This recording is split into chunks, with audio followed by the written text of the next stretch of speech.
Kemarin di media sosial saya ada yang bertanya apakah negeri ini akan menjadi lebih baik kalau dipimpin oleh TNI.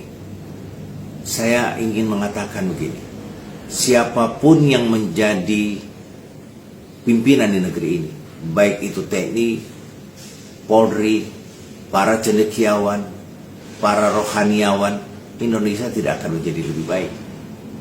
Tidak akan menjadi lebih baik selama kedaulatan rakyat dibegal oleh partai politik. Jadi negeri ini yang merusak itu adalah partai politik.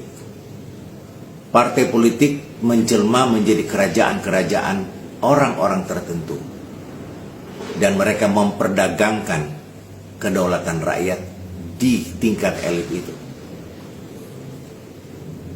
Ini ada satu contoh yang perlu mungkin kita adopsi dari Amerika. Di Amerika itu yang namanya pejabat publik. Ingat ya, di Amerika yang namanya pejabat publik itu takut sekali sama media maupun rakyat.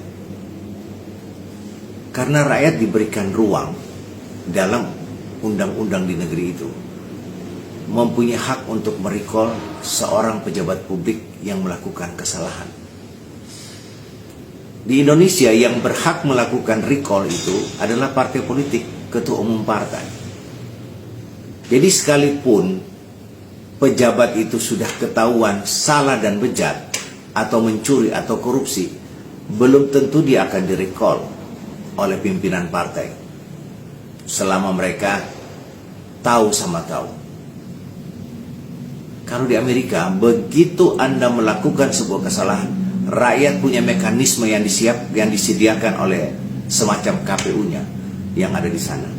Itu mengajukan atau mengusulkan bahwa pejabat tersebut harus diganti, dan proses itu berlangsung untuk mengganti pejabat yang bersangkutan. Di Indonesia tidak begitu. Jadi tidak ada yang takut pada rakyat. Yang mereka takut itu ketua umum partai. Karena undang-undang mengatur bahwa ketua umumlah yang mempunyai, atau Dewan Pimpinan Pusat Nasional mempunyai hak untuk merecall anggota DPR atau pejabat publik. Yang tidak bisa diberhentikan oleh rakyat di Amerika itu hanya satu. Ada mekanisme sendiri, yaitu presiden. Di bawah presiden semua bisa diberhentikan oleh rakyat. Dan rakyat sangat berdaulat. Anda bayangkan ya, kalau misalnya ini kejadian di depan mata kita, diperguncingkan oleh publik kasus Pertamina dan menyeret nama-nama orang terkenal dan pejabat publik. Jika undang-undang kita membolehkan rakyat untuk melakukan recall, maka saya kira Erick Thohir sudah lama berhenti. Demikian juga Menteri Kelautan, saya kira sudah lama diberhentikan rakyat.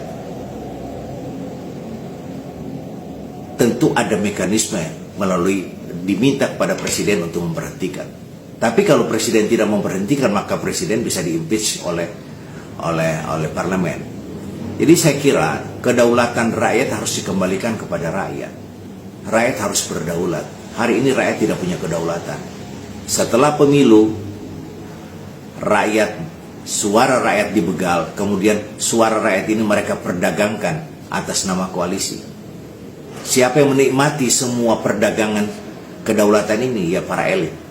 Rakyat hanya bisa menyaksikan tontonan-tontonan para elit yang berselancar, yang melakukan drama dengan berbagai macam kekayaan yang melimpah di mana-mana. Sementara di satu sisi rakyat yang mempunyai kedaulatan, mereka mengais-ngais rezeki dari hari ke hari hanya untuk bertahan hidup. Jadi sekali lagi bahwa siapapun yang memimpin negeri ini, misalnya ada desakan bahwa harus militer yang memimpin. Contoh yang paling dekat adalah Pak Prabowo.